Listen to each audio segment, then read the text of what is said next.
안녕하세요. 경기도에 살고 있는 30대 중반 여성입니다. 요즘 저는 아이가 크는 모습을 보는 행복으로 살고 있어요. 20대 때는 돈 주고도 살 수 없는 경험에 대해 잘 알지 못했거든요. 그런데 아이 낳고 키워보니 그 의미를 좀 알 것 같아요. 저는 단언컨대 제 인생에서 제일 잘한 일이 제 아들을 낳은 거라고 생각해요. 그래서 저는 소중한 아들을 지켜주기 위해 열심히 살고 있어요. 하지만 아이의 아빠라는 인간은 눈꽃만큼도 아이를 생각하지 않았죠. 사람들은 보통 이혼했다고 하면 꼭 아이가 있는지 물어보는 것 같아요. 저도 아이가 없을 때 이혼했어야지 라는 말을 참 많이 들어왔죠. 그런데 엄마가 되어보니까 아이가 곧 제가 살아야 할 이유가 됐어요.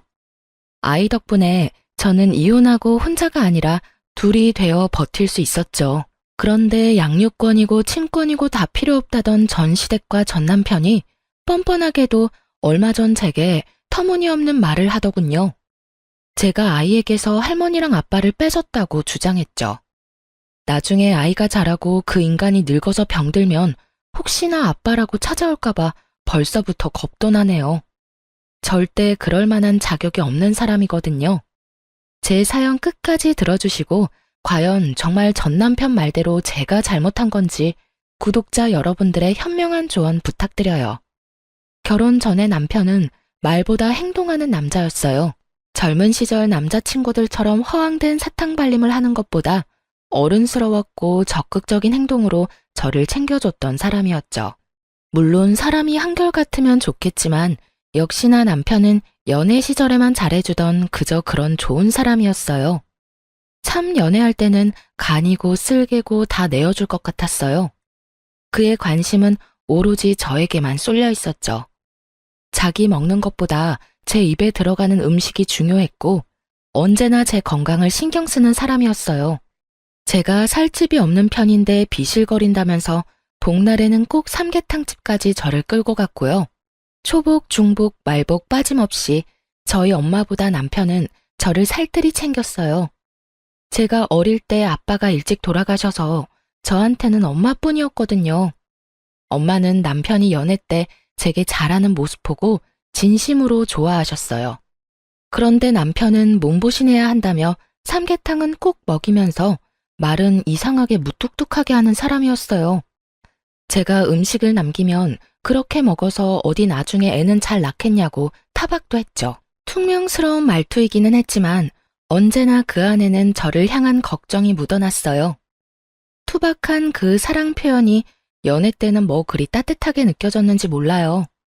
아무래도 제가 아빠가 안 계셔서 그 사람을 더 많이 의지하고 마음을 많이 줬던 것 같아요. 그런 성격이 마음에 들어서 결혼했는데 막상 결혼식 올리고부터는 저를 완전히 찬밥 신세 취급하더군요. 연애 때와 달리 복날이면 저는 땀을 뻘뻘 흘리며 남편과 시부가 먹을 삼계탕 열심히 끓였어요. 그동안 제가 많이 챙김받았으니까 이젠 아내로서 며느리로서 저도 잘 챙겨주고 싶었어요. 하지만 그 누구도 앉아서 먹어보란 말이 없더라고요.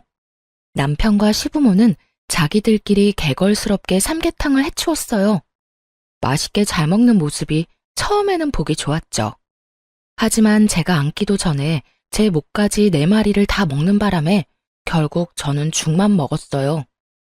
알고 보니 남편이 시부모님 줄 양이 한참 모자라다고 자기 몫이 아닌 제 몫까지 전부 나눠줬기 때문이었죠. 남편은 그렇게 늘 저보다 시댁이 우선인 사람이 되어 있었습니다. 그래서 자연히 저는 내 몫은 내가 알아서 챙겨야 하는 사람이 되었죠.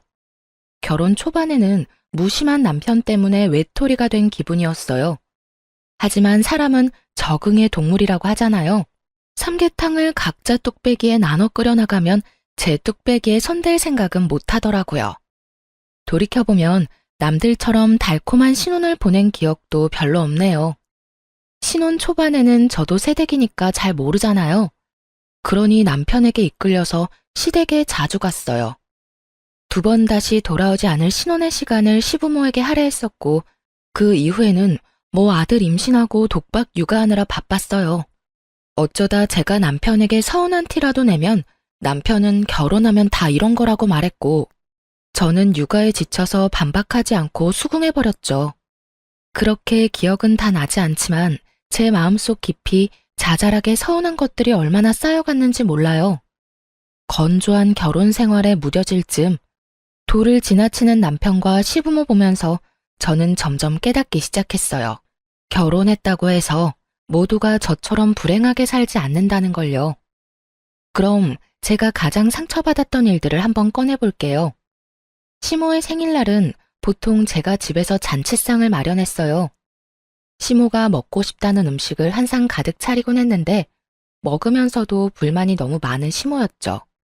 생각해보니 결혼하고 처음 맞이하는 생일 때부터 시모는 제게 찬바람이 쌩쌩 불었던 것 같네요. 넌 잡채간을 본 거야, 만 거야? 아주 밍숭맹숭. 아, 어머님, 저 간장 넣는 거 깜빡했어요. 죄송해요. 어쩐지 참기름 맛밖에 안 나더라. 너는 말이야, 음식 만들면서 아주 대충대충 너무 정성이 없는 거 아니니? 어머님, 죄송해요. 제가 한꺼번에 이렇게 음식 여러 가지 해본 건 처음이라서요. 으이그, 웃는 얼굴에 침 못 뱉는다고 해실해실 웃으면 다지? 시모는 조금만 제가 실수하는 모습 보이면 건수 잡은 사람처럼 잔소리를 늘어놓았어요. 처음에는 어른 말씀이라 끝까지 들었는데 저도 겪다 보니 점점 요령이 생겼죠.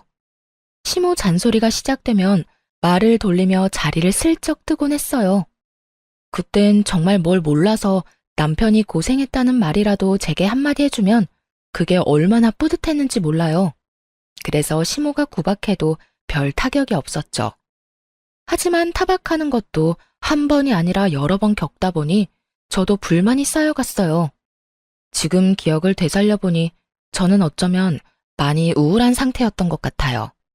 여보, 이번 어머님 생일은 외식하는 게 어때? 갑자기 무슨 외식? 엄마 생일은 언제나 당신이 음식했잖아. 그래, 알긴 알아. 결혼하고 쭉 어머님 생일 내가 챙겨드렸잖아. 내가 하는 음식 그리 맛있는 것도 아닌데 이번에는 외식하자. 뭐야, 생색내는 거야 지금? 생색이라니. 그런 게 아니라 어머님은 외식 안 하고 싶으시대? 아빠 생일에 외식했으니까 엄마 생일에는 집에서 상 차려드리는 게 낫지 않나? 매번 그래왔는데 갑자기 바꾸면 좀 그렇잖아. 그러지 말고 당신이 어머님한테 한번 물어봐. 이번에는 외식하는 건 어떻냐고 말이야. 어머님은 항상 먹고 맛있다는 말도 안 해주셔. 입맛에 안 맞는데 매년 내가 챙기는 것도 웃기잖아. 근데 그러고 보니까 결혼 전에는 어머님 생신 누가 챙겼어? 결혼 전에? 남자들만 있는데 엄마 생일 챙길 게 따로 있나? 딸 없는 집은 그런 거 안 해.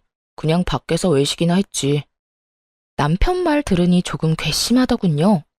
평생 생일 안 챙기다가 며느리 들였다고 그동안 엄청 부려먹은 듯한 느낌이 들었거든요. 그래서 저도 심술 한번 부려봤어요.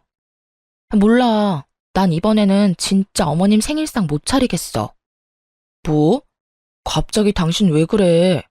엄마가 서운해할 건 생각 안 해? 나도 서운해. 여보, 생일이라는 건 서로 축하 인사 주고받고 다 같이 음식 나눠 먹으면서 즐거워야 하는 날이잖아. 그런데 아무리 내 생일은 아니라지만 항상 어머님 생일 때마다 나 혼자만 음식하랴 설거지하랴 동분서주하잖아. 밥도 제대로 못 먹고 굶는 건 알아? 그렇다고 해서 내가 노력한 만큼 칭찬받는 것도 아니고 말이야. 이 음식은 어떻고 저 음식은 어떻고 어머님은 항상 혼내기만 하셨어. 그러니까 올해는 나 진짜 안 하고 싶어. 아니 그리고 입맛에 안 맞는데 왜 굳이 내가 차리는 생일상을 고집해? 입맛에 좀 안 맞더라도 생일상 받으면서 분위기 내는 거지. 넌 1년에 한 번뿐인 날인데 꼭 그렇게 말하고 싶냐? 아빠 생일까지 챙기면 몰라. 엄마 생일만 그렇게 하는 거잖아. 말을 그렇게 한다고? 그럼 당신은 우리 엄마 생일 때 뭐 했는데? 내가 치사해서 진짜 이 말까지는 안 하려고 했는데 우리 엄마 생일 때는 현금 드리는 거 말고 한 게 없잖아. 아이씨, 그래 해. 외식으로 해. 그리고 남자랑 여자랑 같아? 며느리랑 사위가 같냐고. 남편은 자기가 불리할 때면 그렇게 꼭 큰 소리 쳤어요. 결혼 전에는 전혀 드러내지 않았던 가부장적인 면모를 한껏 드러냈죠. 그럼 뭐 식당은 내가 알아볼까? 됐어. 내가 알아볼 테니까 당신은 신경 꺼. 비록 남편이 제 서운함은 알아주지 않았지만 항상 칭찬은 못 받고 욕만 먹는 시모의 생일상을 더 이상 안 차려도 돼서 너무 기뻤어요. 그래서인지 남편의 신경 끄라는 말도 기분이 하나도 나쁘지 않았죠. 그렇게 시모 생일이 다가왔고 남편은 정말 비싼 고급 한우집을 예약했더라고요. 남편이 비록 제게는 툴툴거렸지만 시모에겐 제가 더 이상 욕먹지 않도록 준비를 단단히 한 줄 알았어요. 제가 차린 생일상 대신 남편이 비싸고 맛있는 소고기를 쏘는 거구나 싶었죠. 그땐 바보같이 왜 남편을 그렇게 좋게 바라보려고 무진장 애썼는지 모르겠어요. 결혼하고 그런 식당을 가본 적이 손에 꼽혔어서 저는 괜히 설렜어요. 시부모와 점심 약속을 했었기에 당연히 유치원에 있는 아들을 일찍 데리러 갈 줄 알았어요. 그런데 남편은 싫다고 정색을 하더군요. 시모 생일 기념자리니까 당연히 손주가 있는 게 맞잖아요. 훈이 지금 딱 데리러 가면 되겠다. 훈이는 왜? 왜긴 왜야. 할머니 생일이잖아. 설마 데리고 갈 생각 아니었어? 굳이? 그냥 우리끼리 먹으면 되잖아. 아니, 어머님 생신인데 하나뿐인 손주 있으면 더 좋잖아. 아, 번거롭게 뭐하러 그래. 우리 엄마는 아들인 나만 있으면 돼. 알겠어. 솔직히 말해서 제가 아들 소고기를 먹을 기회라고 데리러 가자는 게 아니라 시부모님이 손주 보고 싶어 할까봐 데리고 가자는 거잖아요. 남편이 너무 정색하니 민망하고 묘한 기분이 들었어요.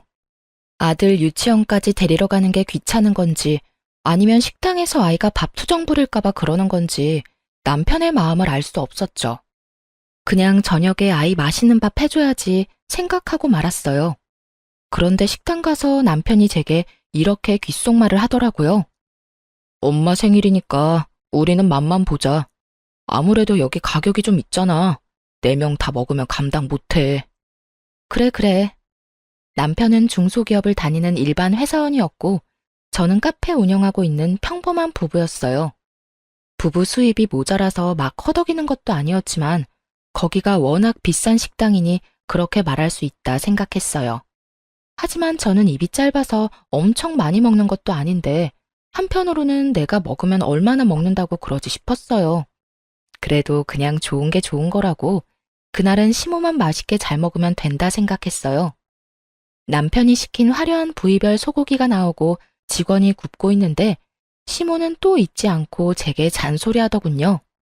만나서 꼭 저를 한 번은 혼내야 성이 차는지 언제나 그냥 넘어가는 법이 없었죠. 아들, 넌 어쩜 결혼 후에 더 수척해 보인다. 예, 너 우리 아들 밥 잘 안 해 먹이니? 결혼하고 얼굴 멀쩡한 꼴을 못 봤다. 가장의 얼굴이 이렇게 푸석해도 되겠니? 아니요. 남편 삼시세끼 너무 잘해 먹이고 있는걸요? 요즘 야근하느라 얼굴은 조금 수척해 보이긴 하는데 저 사람 살은 결혼 전보다 더 쪘어요, 어머님. 그러니까 너무 걱정 마세요. 저희는 맞벌이 부부인데 시모 눈에는 언제나 자기 아들만 가장으로 보였나 봐요. 자기 아들 몸집에 반도 안 되는 며느리는 하나도 걱정 안 되냐고 시모에게 묻고 싶어서 입이 근질근질했어요. 으이그, 너무 나물 반찬만 하지 말고 밥상에 고기도 올리고 해야 한다. 닭고기나 돼지 말고 이런 좋은 소고기 같은 것들 말이다. 그럼요. 그리고 이 사람 고기 없으면 밥도 잘 안 먹어요. 훈이는 아빠랑 다르게 고기 없어도 밥 잘 먹는데 말이죠. 어쩜 입맛도 다르고 얼굴 생김새도 그렇고 훈이 걔는 클수록 영 내 아들을 안 닮았니? 네? 뭐 내 아들 안 닮았으면 널 많이 닮은 거겠지. 저는 시모가 헛소리해도 생일이고 좋은 날이라서 그냥 참았어요. 게다가 결혼하고 몇 년 만에 시모 생일상에서 해방된 기념일이었고요. 그런데 시모는 생일상 안 차렸다고 속으로 저를 벼르고 있었나 봐요. 직원이 잘 구운 소고기 부위별로 하나씩 접시에 올려주자 시모가 기다렸다는 듯이 제 접시에 놓인 고기까지 홀랑 가져갔거든요. 우리 며느리는 채식주의자라 고기 잘 안 먹어요. 그러고는 남편 접시에 제 고기를 올려주더라고요. 제가 더 놀랐던 건 시모의 몰상식한 행동을 모른 척하며 좋다고 맛있게 먹는 남편이었어요. 엄마, 정말 맛있어요. 어서 드세요. 나 챙기지 말고요. 으이그, 엄마가 안 챙기면 누가 널 챙겨? 얼른 먹어, 우리 예쁜 아들. 저는 그 광경을 보고 입맛이 뚝 떨어졌습니다. 그런 황당한 경우는 처음 겪어서 잠깐 넋이 나가 있었죠. 소고기를 그렇게나 많이 주문했는데 제가 고기 한 점 먹는 게 그렇게나 아까웠을까요? 아니면 생일상 안 차렸다고 벌이라도 주고 싶었던 걸까요? 그런데 시부도 다 봤으면서 역시 본인 식사에 집중하느라 앞에서 뭔 일이 일어나도 상관없어 보였어요. 시모가 그러면 시부라도 나설 법한데 제 편이 없는 게 너무 어이없고 서러웠죠. 오죽하면 고기 구워주는 직원이 저를 챙겨주더라고요. 사모님도 좀 드세요. 입맛 없으시더라도 잘 챙겨 드셔야죠. 감사합니다. 저는 괜찮아요. 채식주의자라서요. 당연히 저는 채식주의자가 아니에요. 일부러 남편과 시모 들으라고 크게 얘기했는데 저는 투명인간 된 듯 저 빼고 즐거운 식사 분위기였어요. 네, 저도 손이 있으니까 소고기 그냥 제가 집어서 먹으면 돼요. 하지만 손이 부들부들 떨려서 그냥 가만히 있고 말았죠. 이미 그때부터 남편과 이혼하고 아이를 혼자 키우는 상상까지 하고 있었네요. 결국 저 빼고 남편과 시부모만 배부르게 먹고 저는 무표정으로 자리만 지켰네요. 그땐 남편과 시모 앞에서 1인 시위하는 기분으로 자리를 지켰어요. 그때 식당에서 생일이라고 미역국이랑 찰밥 있는 작은 생일상 챙겨주더라고요. 다들 배부른지 거들떠도 안 보는데 저는 순간 배고프기도 하고 음식이 아까워서 먹고 싶긴 했어요. 내가 너무 예민하게 받아들여서 괜히 바보처럼 식사를 못한 건가 후회도 됐고요. 그렇다고 무시당했는데 호구처럼 그걸 먹고 싶지는 않았어요. 그런데 미역국을 두고 시모가 아무도 안 먹어서 아깝다고 말하자 눈치 없는 남편이 그걸 저한테 먹으라며 내미는 거 있죠? 당신 미역국 좋아하잖아. 당신이 먹으면 되겠네. 얼마나 잘 먹었으면 트림까지 하는데 꼴 보기 싫어 죽는 줄 알았습니다. 왜 소고기는 먹어보라는 말 한마디 없다가 공짜 미역국은 보자마자 제게 먹으라 하는 건지 너무 얄미웠어요. 네가 먹으라고 하면 내가 먹을 줄 알아? 속으로 그러고 있는데 남편이 제 쪽으로 생일 밥상을 밀었어요. 그러자 시모가 다급하게 제 팔을 붙잡더라고요. 저는 수저를 들지도 않았는데 말이죠. 아, 생일상은 생일인 사람이 먹어야지. 엄마 배부르다면서요. 아니야, 나 먹으라고 식당에서 줬는데 먹어야지. 오늘은 내 생일이잖아. 시모 배불러서 미치겠다며 소화제 찾을 때는 언제고 갑자기 욕심을 부리더라고요. 꾸역꾸역 미역국까지 다 먹는 시모의 모습을 보면서 확실히 깨달았어요. 며느리 입으로 들어가는 음식을 엄청 아깝게 생각한다는 걸요. 집에 돌아오자마자 저는 남편에게 따져 물었어요. 하지만 제게 돌아오는 건 사과가 아니었어요. 어쩜 그래? 내가 먹으면 얼마나 먹는다고. 너 나한테 맛만 보라는 게 눈으로 맛보라는 거였니? 아주 넌 잘만 먹더라. 배 튀어나온 것 좀 봐. 맛있디? 그리고 내가 언제부터 채식주의자라고 거짓말까지 쳐? 야, 내가 언제 먹지 말랬어? 난 그런 말은 한 적 없잖아. 네가 괜히 엄마 눈치 보느라 안 먹은 걸 왜 내 탓해? 그러길래 그냥 집에서 생일상 차려드렸으면 좋았잖아. 그럼 엄마도 심술 안 부렸을 테고. 그리고 내가 우리 집 유일한 외동아들인데 엄마가 먹으라고 하면 먹을 수밖에 없지. 그래, 당신 어머님이 심술 부리는 거 알면서도 가만히 있었네. 야, 나도 우리 집 귀한 외동딸이야. 그럴 거면 날 왜 데리고 갔어? 내가 무슨 너네 식구들 밥 먹을 때 세워두는 병풍이야? 당신 설마 돈 아까워서 우리 훈이도 안 데려간 거 아니지? 유치원생이 먹으면 얼마나 먹는다고 말이야. 당황해서 얼굴 벌개지는 남편 보고 제 추측이 맞았다고 생각했어요. 열받아서 그대로 남편 카드만 들고 집을 뛰쳐나왔죠. 이혼할 때는 하더라도 분해서 못 참겠더라고요. 아들 하원시키면서 더 비싼 소고기 집에 찾아갔어요. 남편 카드 시원하게 긁으니까 1분 만에 전화가 왔죠. 오늘 돈도 많이 썼는데 또 썼냐며 저를 타박하더군요. 그러니까 나랑 우리 아들이 애초에 먹으면 얼마나 먹겠어? 처음부터 식당에서 같이 잘 먹었으면 되는 거였잖아. 어떻게 사람을 먹는 걸로 그렇게 서럽게 해? 당신도 어머님도 아버님도 어쩜 아무리 어머님 생신이고 주인공 따로 있다지만 난 정말 나만 한 식구 아닌 줄 알았어. 내가 미안해. 그렇게 서운해할 거라고 생각 못했어. 이혼 이야기가 목구멍까지 차올랐는데 해맑은 아이 얼굴 보니까 쑥 들어가더라고요. 아빠 없이 잘 키울 수 있을까? 그때는 확신이 없었거든요. 시원하게 이혼하자는 말은 못 뱉었지만 열받아서 남편이랑은 밥을 따로 먹기 시작했죠. 그들이 그랬던 것처럼 저도 제 아들 밥만 살뜰히 챙겼어요. 어느 날 남편이 먹을 걸로 차별하지 말라며 서럽다길래 저는 또박또박 말했어요. 어머님한테 보고 배웠는데 왜? 뭐 문제 있어? 뭐? 당신은 어머님한테 가서 밥 먹으면 되잖아. 나도 어머님처럼 내 아들만 챙길 거야. 그제서야 미안하다고 싹싹 빌더라고요. 자기가 2번 다신 그런 일 없게 한다고요. 각서를 쓰라고 시켰는데 정말 쓰고 있길래 저는 딱 한 번만 참기로 했어요. 그렇게 몇 달을 시댁과도 일절 교류를 안 했어요. 주말에 밥 먹으러 가자는 시모의 연락도 여러 번 무시했고요. 그런데 남편이 정말 시모에게 한마디 했는지 시모에게서 미안하다고 연락이 왔더라고요. 내가 저번에 좀 심했지? 미안하다. 어머님, 저 채식주의자 아니에요. 알지, 알어. 그래서 내가 너 해주려고 갈비찜 잔뜩 재워놨거든. 마음 풀고 먹으러 와, 응?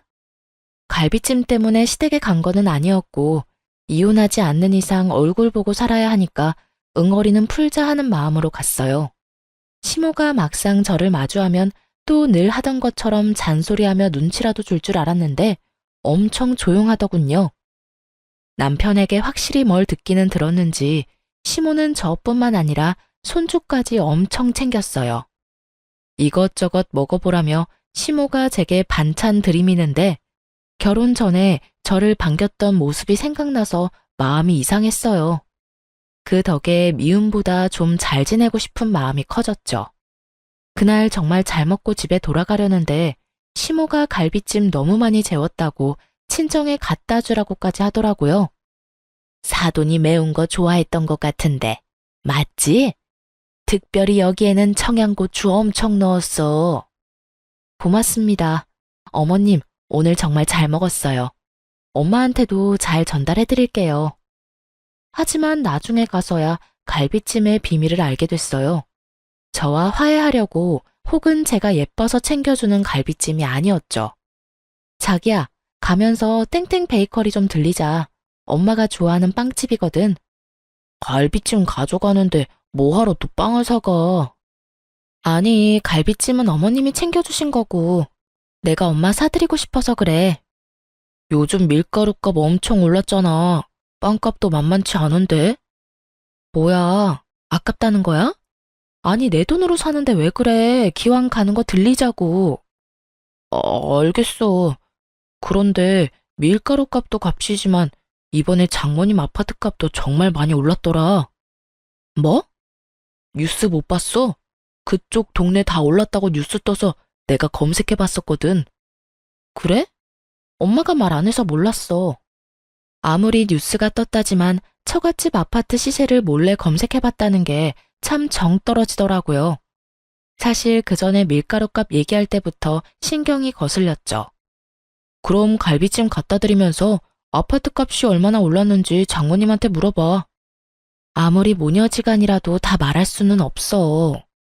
아, 그러니까 갈비찜 드리면서 자연스럽게 물어봐야지. 뭐래? 근데 당신 장모님 집 비밀번호는 알아? 요즘은 본가 비밀번호도 모르는 사람 많더라. 그런데 미리미리 그런 것도 알아놔야 해. 오늘 가면서 장모님 집 비밀번호도 체크해보자. 장모님 명의로 돼 있기는 하지만 결국 당신 거잖아. 가만히 있어봐. 비밀번호는 당신만 알고 있을 게 아니라 사위인 나도 알고 있어야 하겠네. 딸이랑 공유하는 것도 이해가 안 가는데 사위인 당신이 왜 장모님 집 비밀번호를 알려고 해? 그야, 우리 결혼했으니까 한 가족이잖아. 당신 설마 나 의심해? 아니, 의심이고 뭐고 너무 이상하잖아. 아니, 장모님 연세도 있는데 혹시 모르잖아. 도어락뿐만 아니라 이참에 장모님 통장 비밀번호도 미리미리 체크해둬. 요즘 돌연사나 교통사고도 많은데 갑자기 훅 가시면 어떡해? 남편의 말을 듣다 보니 어처구니가 없었어요. 저 말들이 저만 이상하게 느껴지나요? 여러분이 보셨을 때 어떻게 느껴지는지 정말 궁금하네요. 저는 남편의 말에 참지 못하고 꽥 소리를 지르고 말았어요. 당신 미쳤어? 재수없는 말을 뭐 그렇게 아무렇지 않게 내뱉어? 깜짝이야. 왜 소리를 지르고 난리야? 뭐가? 그리고 우리 엄마 아파트가 왜 내 아파트야? 그거 우리 엄마 거야. 내가 가질 생각 전혀 없거든? 아, 그럼 당신 논리대로 나는 어머님 아버님한테 현관 비밀번호랑 통장 비밀번호 다 공유해달라고 하면 되는 거지? 뭐? 당신이 알아서 뭐하게? 그러니까 내 말이 딱 그거야. 네가 우리 엄마 비밀번호는 알아서 뭐하게? 아니, 장모님은 혼자시잖아. 친정 가는 길 내내 문홀리의 남편과 말싸움을 하느라 신경이 곤두섰죠. 친정엔 저 혼자 들어가서 갈비찜만 갖다 주고 바로 내려오려고 했거든요. 근데 남편은 치사하게 시모가 챙겨준 갈비찜을 꼭 자신이 드릴 거라며 쫓아오더라고요. 그때 살짝 당황했어요. 설마 이러려고 시모가 갈비찜 챙겨준 건가 싶었죠. 제가 초인종을 누르자 남편은 한 번 더 친정 도어락 비밀번호를 모르냐고 묻더군요. 사실 엄마 집 비밀번호 알고는 있었어요. 그런데 남편이 옆에서 빤히 보길래 거부감 들더군요. 아무리 내 남편이라 해도 그 상황에는 그랬어요. 그날 어찌저찌 엄마한테 갈비찜 가져다 드리고 넘어갔어요. 남편에게 다시는 그 얘기 꺼내지 말라고 분명히 경고했죠. 그런데 남편은 계속해서 정신 못 차리고 결국 선을 제대로 넘더라고요. 장모님 갈비찜은 잘 드셨을라나? 맞다. 엄마가 잘 먹었다고 전해달랬는데 깜빡했어. 통 가져가라고 연락 왔었는데 일이 바빠서 답장을 못했네. 내가 가지러 갈까? 당신이? 왜? 나 퇴근하는 방향이 어차피 같잖아. 그럼 그래줄래? 엄마한테 내가 미리 전화해 놓을게. 아니야, 내가 들릴 때 전화 드리지 뭐. 아무 생각 없이 남편한테 맡겼는데 일이 터지고야 말았어요. 수진아, 그게 정말 네 생각이니? 엄마 뭐가? 남편은 몸이 안 좋아서 다음에 오라는 엄마 말을 듣지 않고 걱정된다고 굳이 집에 찾아온다고 했대요. 그러더니 편하게 누워 계시라고 엄마한테 집 비밀번호를 문자로 넣어달라고 했다네요. 엄마는 직접 열어주겠다고 편하게 벨 누르라고 말했는데 남편은 그럴 필요 없다고 계속 비밀번호를 달라고 고집을 피웠대요. 아무리 사위라지만 엄마도 느낌이 좋지는 않았나 봐요. 엄마가 끝까지 비밀번호 안 알려주셨는데 남편은 벼랑간 시모랑 같이 나타났다고 하네요. 시모는 지나가다가 아들 차 얻어 탔는데 그 김에 사돈한테 인사하러 왔다고 말했고요. 시모는 엄마가 괜찮다고 거절했는데 부담스럽게 죽까지 끓여준다며 안방에 누워있으라 했대요. 그런데 엄마가 안방에 누워있는데 밖에서 계속 찰칵찰칵 사진 찍는 소리가 계속 들리더래요.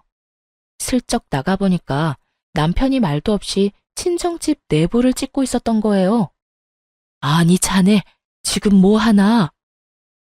장모님 별거 아니니까 신경 쓰지 마시고 방에서 쉬고 계세요. 어머, 내 집 사진을 찍는데 내가 신경을 어떻게 안 쓰나? 그냥 부동산에 문의하려고 찍는 거예요. 무슨 문의를? 남편과 시모는 그때부터 몸도 좋지 않은 엄마를 앉혀놓고 말 같지도 않은 말을 했더라고요. 지금 최고점일 때 아파트 팔고 하나뿐인 외동딸 서포트 하라고요. 친정아빠도 안 계시는데 믿을 구석이라곤 엄마밖에 없지 않냐면서요. 그러곤 친정엄마께 미리 죽을 날 받아놓은 사람 대하듯 어느 은행에 돈이 얼마나 들어있는지 은행별로 비밀번호도 다 정리해서 제게 다 알려주라 했다네요. 둘이서 아주 작정한 듯 엄마의 혼을 쏙 빠뜨려 놓고 가버린 거죠. 그것뿐인 줄 아니?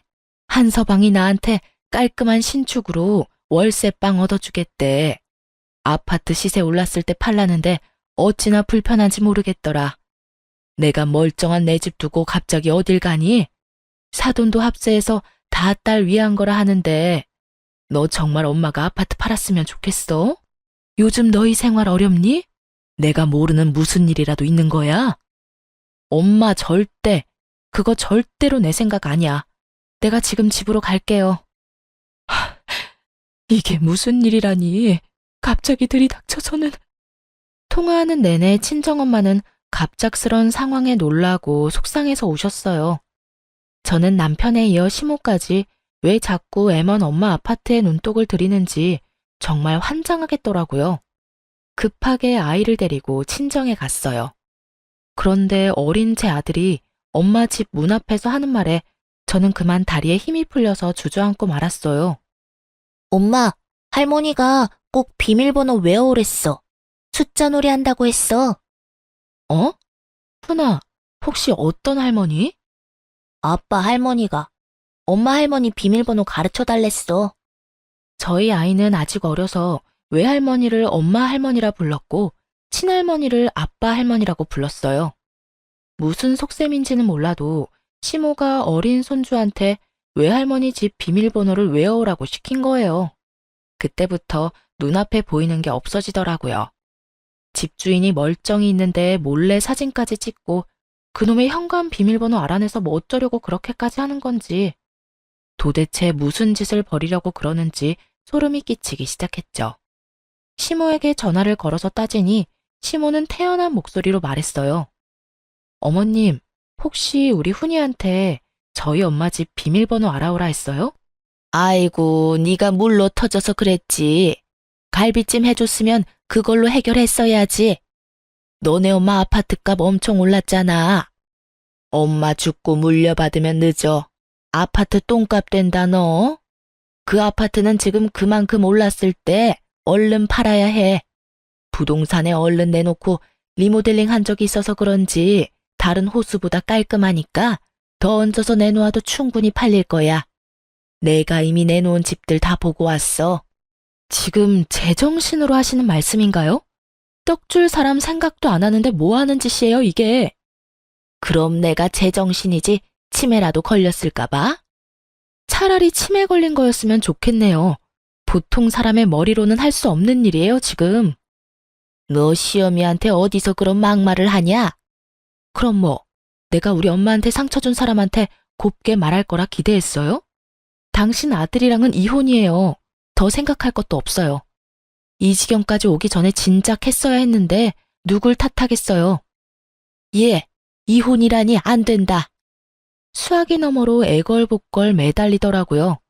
저는 못 들은 척 전화를 끊어버렸죠. 엄마의 아파트를 탐내고 있는 남편과 시모. 제가 뭘 어떻게 그들을 더 보듬겠어요?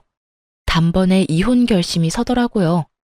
아니나 다를까 남편놈은 아니란 반응이더군요. 아니, 그때 아파트값 올랐다고 엄마한테 말하니까 어차피 나중에 그 아파트는 외동인 당신 거라잖아. 그래서 나도 그렇겠다 싶었지. 근데 엄마 말로는 지금부터 관리해서 팔아야 한다잖아. 기껏 갈비찜에서도 먹이고 장모님 갖다 주고 했는데 돌아오는 게 아무것도 없으니까 엄마도 나도 많이 답답했어. 솔직히 장모님 월세도 내가 내드리려고 했는데 무조건 싫다고 하시니까 나도 이젠 섭섭하다. 나조차고 이러는 거 아니잖아. 우리 부부를 위해서잖아. 아주 미쳤구나. 너도 네 엄마도. 이거 지금 죄 짓는 거야.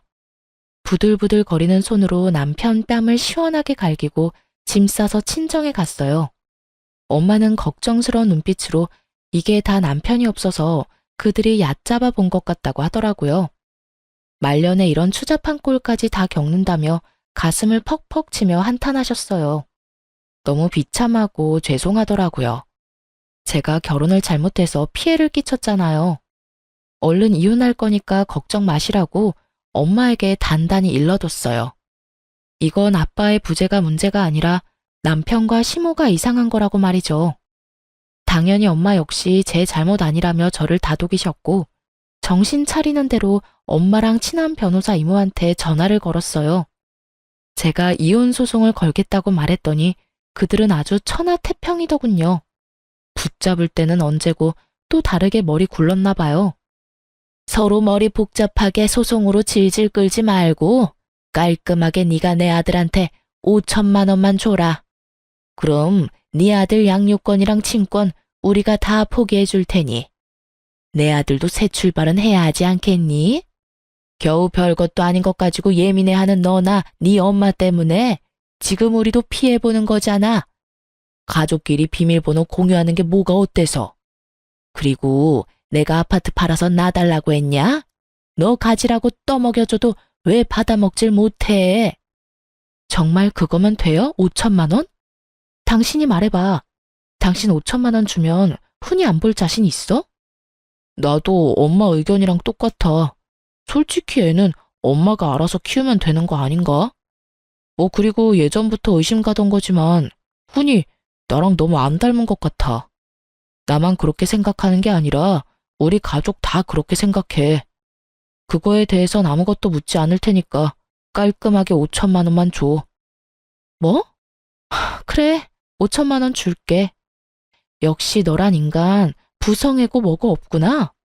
저는 5천 원짜리 지폐를 남편놈 얼굴에 그리고 10,000원짜리 지폐를 시모 얼굴에 차례로 던졌어요. 남편이 사태 파악하고 이게 무슨 짓이냐고 발악하더군요. 시모 역시 뒷목 잡고 쓰러지는 신용했고요. 야, 너 미쳤어? 어머나, 이게 교양업계 무슨 짓이야? 감히 누구 얼굴에 돈을 던져? 왜? 기분 나빠요? 나랑 우리 엄마 그리고 훈이까지 우습게 알길래 나도 당신들 우습게 알고 있다고 보여주는 거야.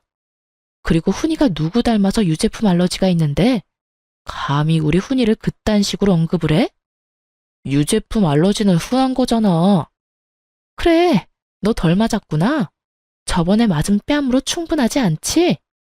저는 친자검사 해봐야겠다며 남편에게 머리털 내놓으라고 머리채를 붙잡고 마구 흔들어줬어요. 그만해. 아프다고 진짜. 너 나 대머리 되면 책임질 거야? 시모는 본인 아들 머리통 흔드는 장면 보고 아주 개거품 물었어요. 그래서 활용점정으로 남편놈 얼굴 뺨 마지막으로 한 번 더 날려줬네요. 겨우 그 몇 대 맞은 생채기랑 제가 겪고 있는 고통이랑 비교할 수 있을까요? 지켜보던 시부는 결혼을 잘못했다면서 혀를 끌끌 차고 나가더군요. 그러니까요. 제가 결혼을 한참 잘못했네요. 아드님한테 이렇게 하자가 있을 줄 몰랐거든요. 야, 너 이참에 이마에 써붙이고 다니는 게 어때? 나는 하자가 있습니다. 하고 말이야. 그리고 댁들도요. 하자의 원인이 다 부모한테 있는 거 아니겠어요? 아유, 저 독한 것 말하는 것 좀 봐. 예, 친정 재산 좀 나눠 가지면 어디 덧나냐? 꼭 그렇게 못되게 굴어야겠어? 어차피 늙은 친정엄마 나중에 아프면 딸이 모셔야 할 거고 그때 되면 내 아들이 장모님 뒷바라지 다 할 텐데 말이다. 도대체 넌 왜 이렇게까지 발작하는 건지 도무지 이해가 안 돼서 그래. 아니 아파트 비쌀 때 팔아서 이익 남기면 너도 좋고 너희 엄마도 좋은 거잖아. 그건 우리 엄마가 알아서 하실 일이고요. 왜 당신들 뱃속 채울 궁리를 우리 엄마 아파트로 하냐고요. 그럼 내가 당신들 재산 죽기 전에 미리 나눠 가지자고 달려들면 가만 있을 거예요? 당신 아들을 위해서? 뭐? 이게 감히 뭘 넘보려고 해? 그러니까요. 열받죠? 왜 역지사지 입장 바꿔서 생각 못 하세요? 내가 댁내 아들 새 출발은 꿈도 못 꾸게 해줄게요. 네가 무슨 수로? 내 아들은 내가 있으니까 걱정 마라. 넌 네 아들이나 신경 써. 친권, 양육권 다 가지려면 얼른 5천만 원이나 준비하라고. 시모가 하는 행동을 봐선 누가 보면 정말 제 아들이 친손주가 아닌 줄 알겠더라고요. 배 아파서 대를 이을 핏줄 낳아줬더니 홀대하는 건 뭔가요? 자기 아들 대를 끊고 싶은 건가 싶었어요. 곧바로 저는 엄마 친구인 변호사 이모를 통해서 남편에게 이혼 소송을 걸었습니다. 그런데 누가 봐도 소송이 제 쪽으로 유리해지자 남편은 갑자기 손이 발이 되도록 싹싹 빌었어요. 제발 이혼은 하지 말자고 눈물 콧물 흘리더군요. 하지만 이혼하지 말자는 이유도 결국 저와 아들 때문이 아니라 양육비의 위자료까지 어지간히 혼자 감당하기 싫어서 그런 거였어요. 그래서 남편이 더 괘씸하게 느껴졌죠. 우리 훈이 생각해서 이러지 말자. 어? 이혼이라니 애가 아직 3살인데. 훈이 생각했으면 정말 네가 그랬으면 안 됐지. 할머니라는 인간은 애한테 외할머니 비밀번호 알아오라 하질 않나. 아빠라는 놈은 친자식인지 의심 간다 하질 않나. 야, 이미 엎질러진 물이야. 너랑 내가 회복될 것 같아? 아니, 절대. 그리고 너랑 네 부모 소름 끼쳐서 내가 너랑 더 이상 어떻게 살겠니? 아픈 우리 엄마 누워있는데 집 사진 찍고 싶디? 그게 네 집이야? 꿈도 야무지다. 어디 감히 멀쩡히 살아있는 장모님 아파트를 탐내? 자기야, 내가 진짜 잘못했어. 엄마가 그러자고 해서 내가 휩쓸린 거야. 전부 내 의견이 아니었다고. 가증스러운 사과하지 마. 받아줄 생각 없으니까. 그냥 너는 지금껏 그랬던 것처럼 계속 그렇게 네 엄마한테 휩쓸려서 살아. 그게 네가 받을 벌이니까. 나 돈 없어. 월급 얼마나 한다고 양육비까지 받으려 해 정말? 그래, 본심은 꼭 나중에 마지막에 나온다니까. 뻔뻔하게 바짓가랑이 붙잡는 남편놈 냉정하게 내치고 떠났어요. 저는 더 이상 그 가증스러운 악어의 눈물에 속는 바보가 아니었으니까요. 거짓말처럼 남편이랑 이혼하고 나니까 제 주변에 좋은 일이 많이 생겼어요. 엄마의 아파트 값은 그 후로 훨씬 더 많이 올랐죠. 하지만 또 한편으로는 열받게 신혼집으로 구했었던 저희가 살던 아파트 값 역시 많이 뛰었다는 걸 알게 됐죠. 전 남편 이득 볼 거 생각하니 저는 살짝 배가 아플 뻔했어요. 하지만 술 취해서 전화 온 전 남편 때문에 저는 배꼽 잡았네요. 여보세요? 너 그거 알아? 우리 아파트 값 엄청 오른 거? 너 그거 자랑하려고 전화했니? 전 남편이 아파트 값 올랐다고 자랑이라도 할 줄 알았는데 그는 냅다 전화기에 대고 통곡하듯 울기 시작했어요. 으이씨, 내가 그때 너랑 이혼만 안 했어도, 급하게 아파트 팔지만 않았어도 지금 그 아파트 가지고 있었으면 거의 2배야. 지금 2배로 뛰었어. 이혼하고 전 남편이 급하게 똥값의 아파트를 판 겁니다. 무슨 사정인지는 모르겠지만 회사도 다니면서 위자료랑 양육비 줄 돈이 안 생겨서 팔았대요. 그러곤 아예 시댁에 들어간 것 같더라고요. 전 남편 말대로 이혼 안 하고 같이 잘 살았으면 아파트값 오른 거 엄청 득이 됐을 텐데 같은 생각 잠깐은 했어요. 하지만 저는 아쉽지는 않았어요. 그놈이 고통스러운 게 제 행복이니까요. 저는 이혼 잘 마무리하고 위자료 두둑히 챙겼어요. 아들 클 때까지 달마다 양육비도 받기로 했고요. 그런데 이혼한 지 얼마 안 됐을 때 전 남편과 전 시집에서 다시 연락이 왔었죠. 제 아들이 보고 싶다면서 같이 시댁으로 오라더군요. 같이 살 때는 애를 그다지 예뻐해 주지도 않더니만 갑자기 그 무슨 속셈인가 싶었죠. 물론 그들이 저한테는 죽을 죄를 지었지만 제 아들이 원한다면 전 남편 얼굴은 보여줄 생각이었어요. 아들에게까지 제가 겪은 일 다 말하면서 그들이 너한테 그랬다 할 생각은 없었으니까요. 하지만 제 아들 보고 싶다는 핑계로 만나놓고 전 남편은 저보고 돈을 빌려달라고 하더군요. 그 이후로 당연히 아들 얼굴 안 보여줬어요. 친정엄마 아파트 탐내고 내내 제게 맡겨놓은 듯 5천만 원 달라는 전 시모의 말이 찜찜했었는데 뒤늦게 그 내막을 알게 됐어요. 지금껏 조용했던 전 시부가 사고를 친 거였더군요. 시댁 아파트를 가지고 빚내서 노름을 했었나 봐요. 집이 경매 넘어갈 위기를 저를 통해서 모면하려고 계획했었던 거죠. 처음에는 저희 엄마 아파트 욕심냈고 안 되니까 제게 5천만 원이라도 요구한 거예요.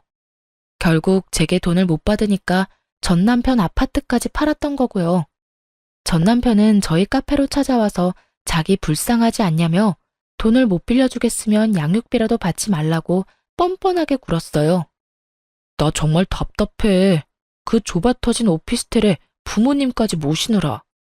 그건 네 사정이고 이번 달 양육비나 똑바로 입금해. 너 이렇게 장사 잘 되는데 정말 나 모르는 척 할 거야? 네가 뭔데? 나야 훈이 아빠지. 그래, 너 훈이 아빠지. 그러니까 양육비 입금 제대로 하라고. 전 남편은 제 단호한 태도에 할 말을 잃었는지 아님 카페 손님들이 쳐다봐서 창피했던 건지 더 이상 아무런 말도 못하더라고요. 그렇게 저는 자연스럽게 전 남편이라는 존재를 잊고 살아가고 있었어요. 기존에 차렸던 카페도 다 정리하고 새 출발을 하려고 했죠. 다름 아니라 저희 엄마가 아파트값 절정에 올랐을 때 파셨거든요. 엄마가 건물을 운 좋게 잘 샀는데 남자 잘못 만나서 이혼한 딸 뭐가 예쁘다고 가엾다면서 방 하나 내주셨어요. 정확히 말하자면 건물의 2자리를 통째로 내주셨죠. 이미 리모델링 공사까지 다 마친 3층짜리 건물이었는데 현재 3층에 엄마 사시고 2층에는 저랑 아들이 살고 있고 1층에는 제 카페를 새롭게 열었어요. 그런데 또 정말 우연하게도 제 가게에 시모가 왔더라고요. 악연이 참 끈질기죠. 전 시모가 카페에 자주 다니고 하는 사람은 아닌데 친구들 따라서 우연히 들른 거였죠. 네가 왜 여기 있냐? 네 카페는 어디다 팔아먹고? 아, 알고 온 거예요? 아님 모르고 찾아온 거예요? 내가 뭘 너 여기 있는지 어떻게 알고 오겠어? 웃기는 애네 정말. 정신 차려라. 내가 너 여기 있는 거 알았더라면 아마 꼴 보기 싫어서 안 왔겠지. 꼴 보기 싫은 건 피차 일반이네요. 여기 사장은 어딨냐? 너 손님한테 이딴 식으로 해도 돼? 난 네 카페 사라졌길래 어디서 뭘 하나 싶었는데 일이 잘 안 풀리나 보지? 하긴 요즘 땅값이며 월세가 많이 올랐으니까 여기서는 뭐 알바하는 거니? 내 아들 인생 망치더니 잘된 꼴이다. 전 시모는 제가 무슨 대답도 꺼내기 전에 혼자 신나서 상상의 나래를 펼치더군요.